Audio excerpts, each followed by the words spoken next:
Sun Business, les dirigeants et les entrepreneurs du territoire ont la parole. Clément Lessort.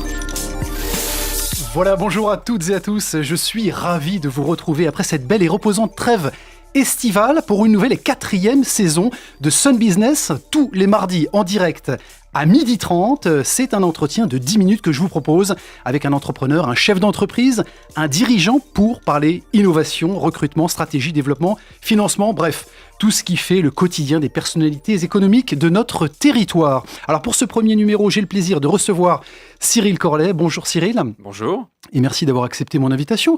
Vous êtes le fondateur et le dirigeant de Boss to Boss. C'est un réseau collaboratif de chefs d'entreprise et de décideurs.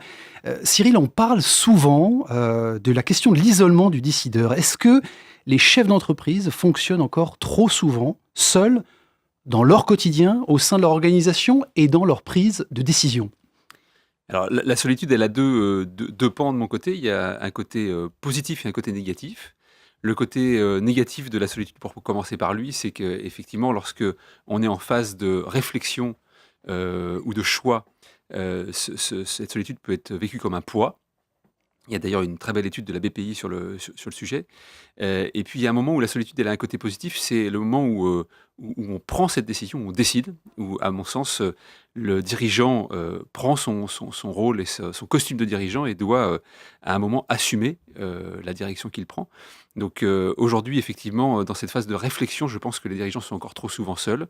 Ils sont très entourés de collaborateurs, d'experts, de consultants, Et ça ne suffit pas. C'est-à-dire, ils ont un DAF, conseils. ils ont un comptable, ils ont un conseiller en gestion, ils ont des responsables marketing. C'est pas suffisant, ça n'est plus suffisant aujourd'hui. Alors, il faut bien comprendre que le niveau de décision d'un dirigeant est un niveau qui est un peu différent de celui de l'opérationnel du quotidien. Et il est entouré de beaucoup de gens qui ont un lien, soit de subordination, puisque c'est le contrat de travail que l'on a, soit commercial avec eux. Et donc, ce sont des gens qui ont un intérêt particulier à travailler, à réfléchir avec lui.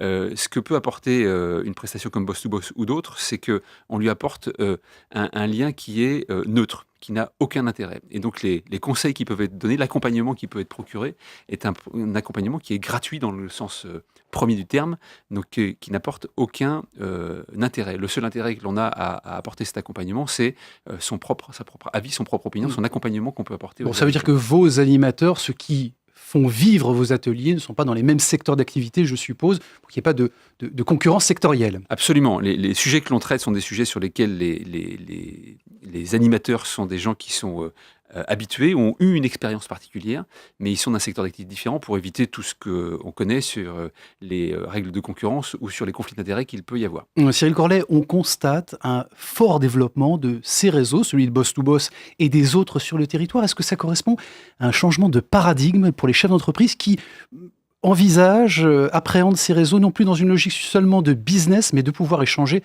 avec leurs pairs, de s'inspirer?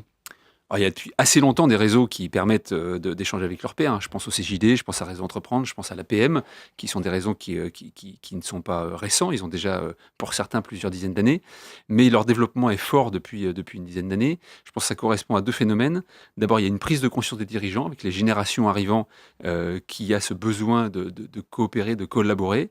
Leur formation initiale, quelquefois, est une formation académique qui peut être d'école de commerce ou autre. Et donc, tous ces dirigeants arrivent sur ce marché de la direction d'entreprise ou deviennent chefs d'entreprise. Et puis le deuxième phénomène, c'est que la complexité du monde étant de plus en plus importante, le seul moyen de s'en sortir, c'est le collaboratif. Ça fait un des enseignements que j'ai pu tirer de The Bridge, que j'ai eu la chance de vivre au début de l'été. Donc la transatlantique qui a quitté Saint-Nazaire, d'abord Cherbourg et Saint-Nazaire, pour aller jusqu'à New York et qui a emmené le club des 165 précisément entreprises dans cette traversée fin juin. Absolument. Donc cette complexité, tout le monde la connaît. Je défonce une porte ouverte en disant ça. Elle est de plus en plus grande, de plus en plus importante. Elle apporte de nouvelles opportunités. Le digital en est une, par exemple. Mais pour pouvoir appréhender ces nouvelles opportunités, pour pouvoir faire des choix qui sont de plus en plus forts, les choses vont de plus en plus vite. Et en même temps, les investissements que l'on fait mettent toujours autant de temps à être amortis.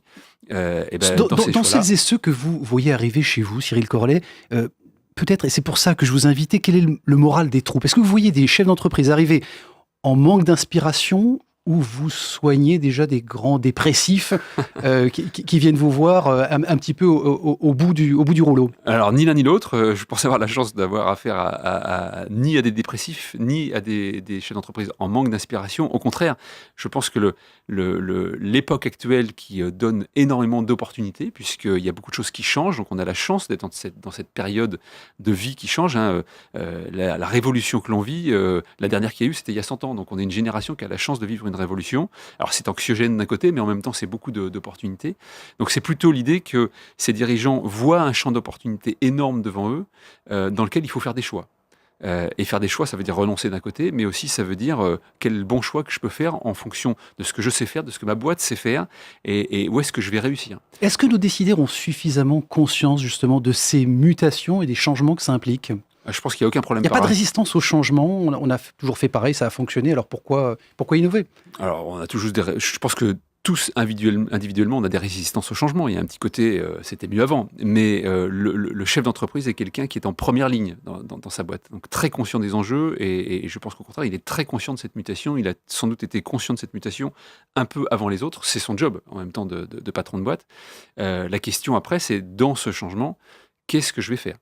Donc la nécessité du changement, la mutation économique, tout ça, c'est des choses sur lesquelles ils sont très conscients. Cyril Corlet, vous avez créé Boss to Boss après avoir été dirigeant du réseau Entreprendre, et avant, vous avez dirigé pendant 4 ans vous-même une PME. En quoi cette expérience, justement, vous a donné envie de créer Boss to Boss? Vous avez, vécu ce manque de mise en relation avec les autres dirigeants à l'époque? Alors, moi, je l'ai vécu à titre personnel, même si j'avais à l'époque la chance de faire partie du CJD et de l'APM qui m'apportait déjà beaucoup d'échanges.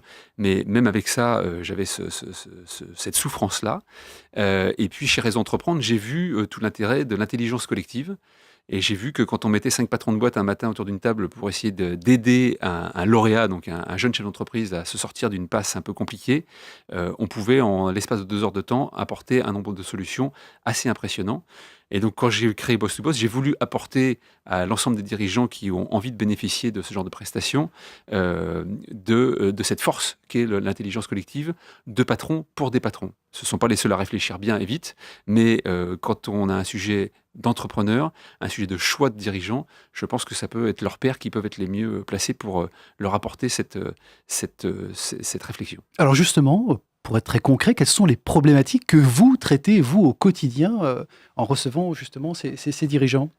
Alors, elles sont très variées puisque le champ de réflexion d'un chef d'entreprise, par définition, est à 360 degrés. Donc, ça peut être... Alors, on exclut tous les champs opérationnels qui sont évidemment techniques et qui sont du champ du savoir-faire métier de l'entrepreneur et de ses équipes, mais on est sur les choix stratégiques. Donc, quelle position stratégique je veux obtenir dans les années qui viennent, et au-delà de ça, quelles sont les opportunités qui s'offrent à moi et lesquelles je vais vouloir saisir, et en fonction de quels critères. J'entends par là, j'ai un projet ou d'acquisition externe qui m'est proposé. Est-ce que je dois le faire ou pas, par exemple? Donc de croissance, sur les sujets de croissance, un enjeu, effectivement, qui peut être très fort.